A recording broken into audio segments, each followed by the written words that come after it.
SMTV. Three Tenets Podcast. Three Tenets Podcast. Welcome to the Three Tenets Podcast, the show that gives an in-depth look at Army National Guard recruiting, retention, and attrition management with soldiers in the field and instructors at the schoolhouse, as well as updates from the Strength Maintenance Training Battalion. I'm Caly Allen. And I'm Richard Frant, and this is the Three Tenets Podcast. I feel like we need to do your Here We Go. You got to do it. Here we go! What's up, everybody?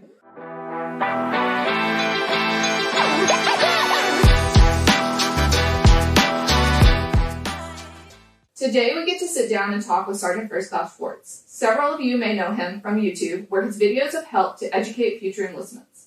But that is only a small portion of who he is. Welcome to the Three Tenets Podcast, Sergeant Swartz. Thank you for having me. It's an honor. We're glad to have you.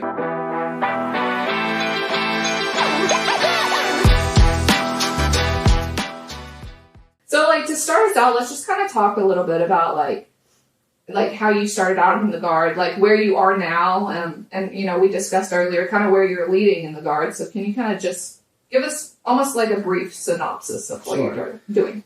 I was a senior in high school, wanted to join the military. I went to several different recruiting stations for the regular Army, the Marine Corps, and due to pushy sales tactics at the time and the recruiting tactics, it really turned me off until I ran into a National Guard recruiter. And as a volunteer fireman for my local town, it was very important for me to help out my community. And I saw the National Guard as a stepping stone to eventually go active because I was afraid to take the full plunge and go full hula. So when I learned about the National Guard and the state mission, that really resonated with me. And that's why I chose the National Guard over everyone else, aside from the recruiter being honest with me and not being pushy. But so I eventually joined the Guard. And I went to New York City for the Homeland Security mission with the Joint Task Force Empire Shield. And I ran into, I went to PLDC at the time, which is now, I think, BLC, Basic Leadership Course. Yeah. We had a guest speaker, and he was like, how he came from a third world nation, got a civilian education, and he highly recommended us who are highly motivated, who wanted to be full-time but stay within the Guard Reserve, to become a recruiter and take care of soldiers and give a good image of what the Army is all about. And that really resonated with me. And I was like, this is great. I could be home. I could be full-time and have the great benefits and stuff.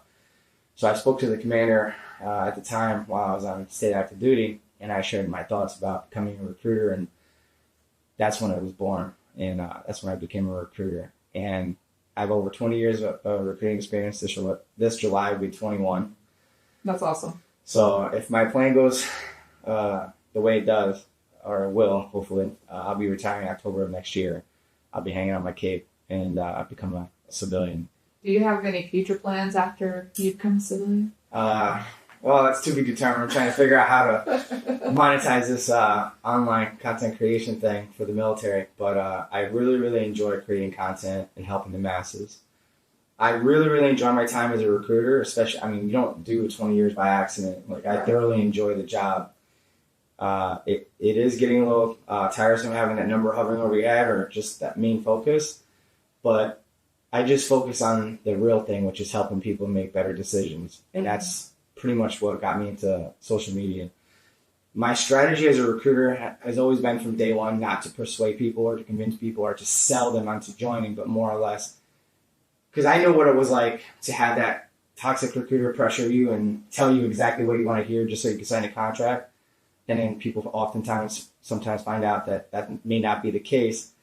So I decided that I'm just going to give facts. This is who we are. This is what we do. I get to know you, peel the onion back, ask engaging questions to figure out your true why and motivators and, marry them up with the features and benefits and show them from point A to point B how we can specifically help them cheaper, faster, and better. Did you ever at any point, throughout, which I'm sure you did, the almost 21 years, have you seen yourself evolve through, maybe you used what you experienced and then you realized that wasn't working and you're like, okay, let me try this and do it a different way? So one of the things that I believe a new recruiter should do is don't listen to the people that have been set in their ways and doing certain things that works for them. The first 12 to 24 months, depending on how effective and how quickly you can adapt and run the job, is to do everything that's on that laundry list in NGR 601-1. Do every single duty as a recruiter and figure out what your thing will be. My thing is social media. Like, I live and breathe social. Like, I don't have to do normal recruiting activities because my social pretty much does everything for me.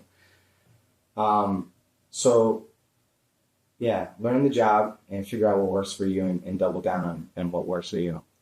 So you do a lot of long form content. Like, YouTube is really your bread and butter. Yes. So how did you get into doing YouTube versus, Instagram, Facebook, TikTok, whatever, right? How did you get into doing the long form content versus the short form content, which seems to mirror the attention span of this generation now? I wish I could do short form. It's more of a mindset limitation for myself on a personal level. I feel like you have to be more creative to do short form, or maybe not more creative, but when you're doing 1 to 3 minute videos, you got to be really clear and concise with what you say and get straight to the point because you only have so much time to do it. I feel like long form is more forgiving, and I feel like with long form, you can be more yourself. Your personality shows more in the video. And not that short form is not authentic or genuine. I just feel like people can really get a feel of who you are by how you articulate your message, and especially with live streaming, which is another form of long form, which is like no editing, zero effort, just you and the camera and talking to people. But I got on YouTube, long story short, I actually started with YouTube and Instagram around 2011, 2012. I was working for Beachbody.com. I was selling the DVDs for like P90X, Insanity, if you know anything. I may be dating myself a little bit here.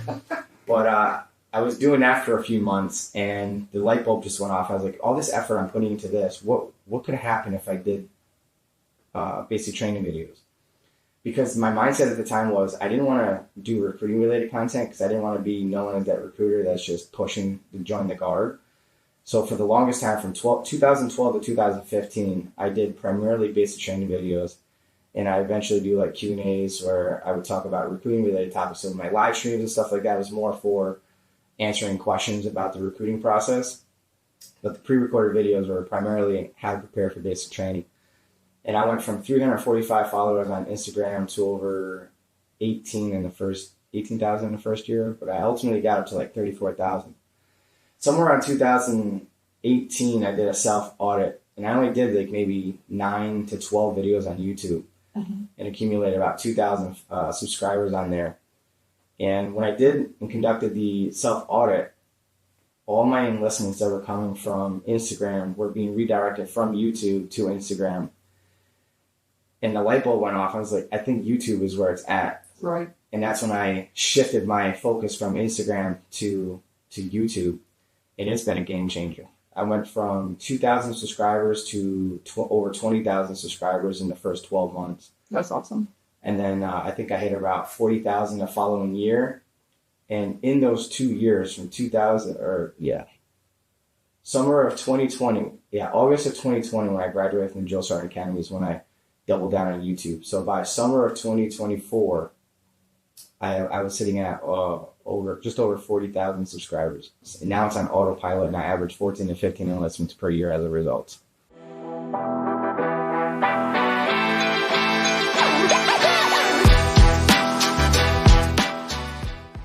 How has your YouTube page evolved over the years? Like, I know some content has changed. Like, you talked about how you first started out doing basic training videos.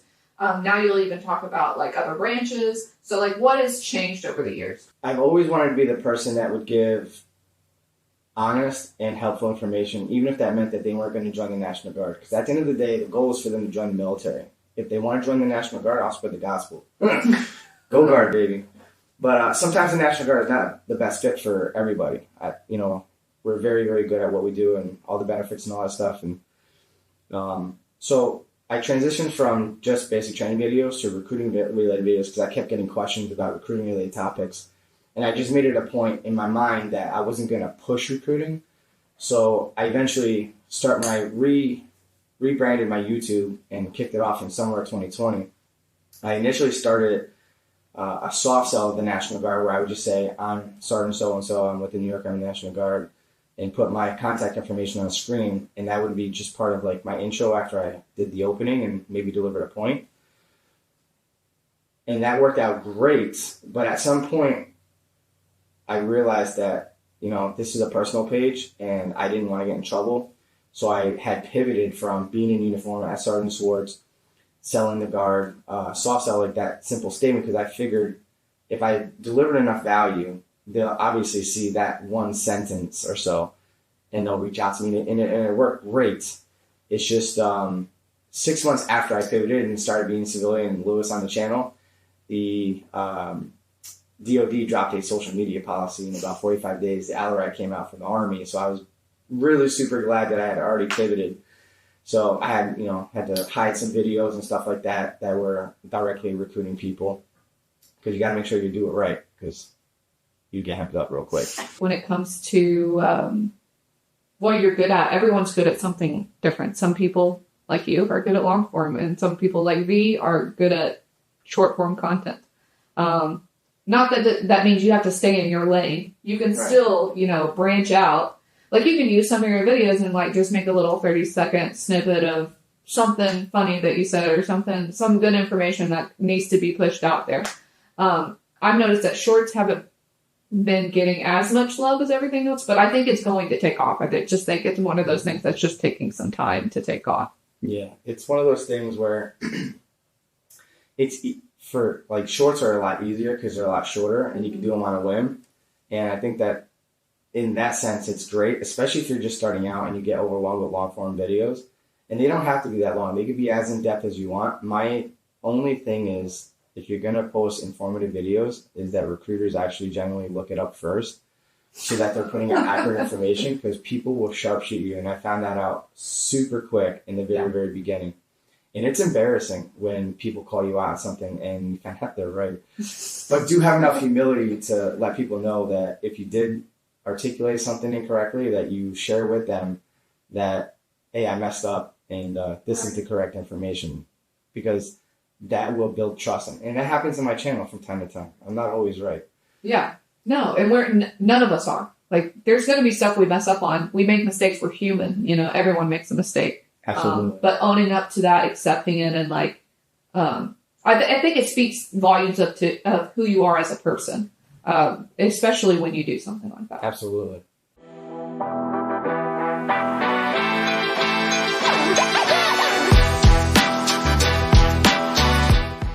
When it comes to creating content for social media, what piece of advice would you give to new RRNCOs wanting to branch out there? Maybe they don't know where to start. And you were there at one point, so maybe you have a little bit of advice that could help them along the way.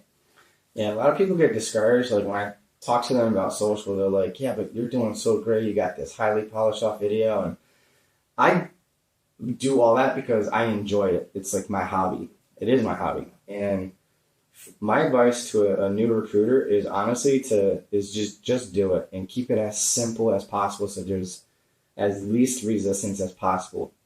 And the method that I would highly recommend somebody is to delegate 15 minutes per day on content creation, and designate preferably one day and one time per week, so you have consistency, so people can expect you. Like, for me, religiously from 7 to 9 p.m. every Wednesday, I live stream.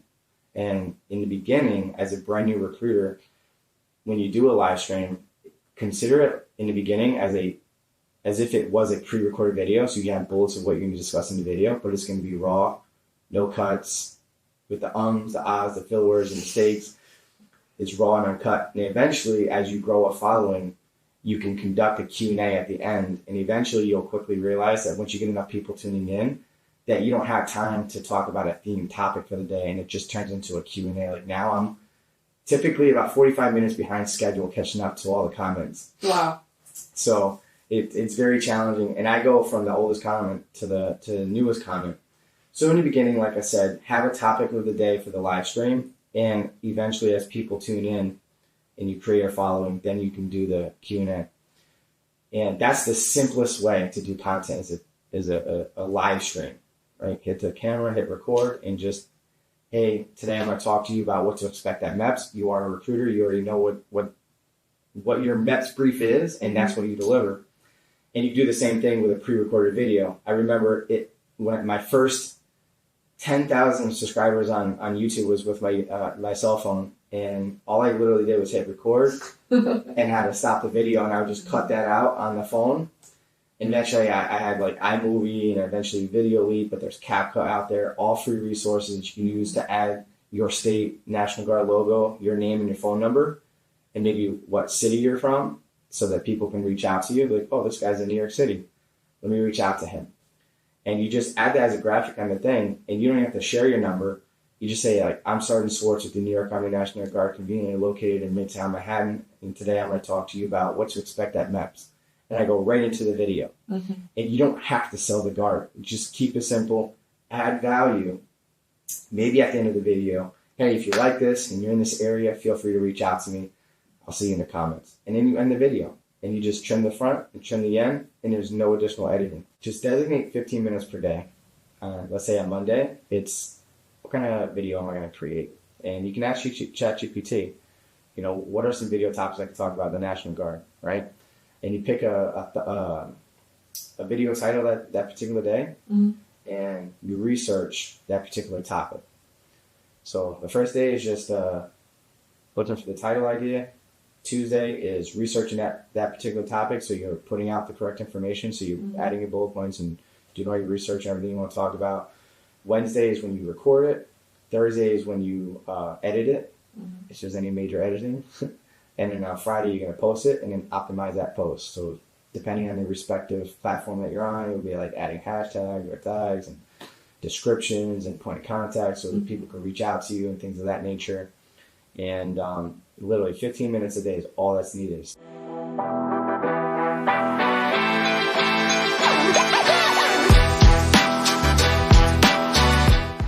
So you're currently here for your wife's graduation from SQI4. Congratulations. You shout out to Sergeant Santos. Yes, congratulations to her. But it's not the first time you've been at SFTV, and you've helped us like create content and do a bunch of different things for us, as well as come through as a recruiter for RRNCO. So, like, do you see maybe a purpose of coming to SMTV? Have you enjoyed your time here? Like,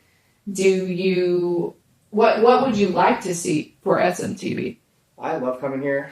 I love going to schools because, especially when it comes to like leadership schools and stuff, they like look at your experiences and like, wow, you guys are really messed up. This is the right way we're supposed to do things. So it's always interesting to go to schools and to network and connect with other people from other states and hear their experiences and things of that nature. And it's just really good to receive a different perspective and training on different things. And one thing I would love to see SMTV double down on is social media. Mm-hmm. Social media is, in my opinion, the future. Just all you have to do is hit record, and over time, just get better. Just post it. Just post it. That's it. Well, thank you, Sergeant Swartz, for joining us today for the Three Tenets Podcast. I've enjoyed our conversation. Appreciate you. Thank you so much. Thanks for listening to the Three Tenets Podcast. Before we go, be sure to follow us on social media if you haven't already, and be on the lookout for our monthly Three Tenets newsletter. Then stay tuned for next month's episode where we meet up with another special guest.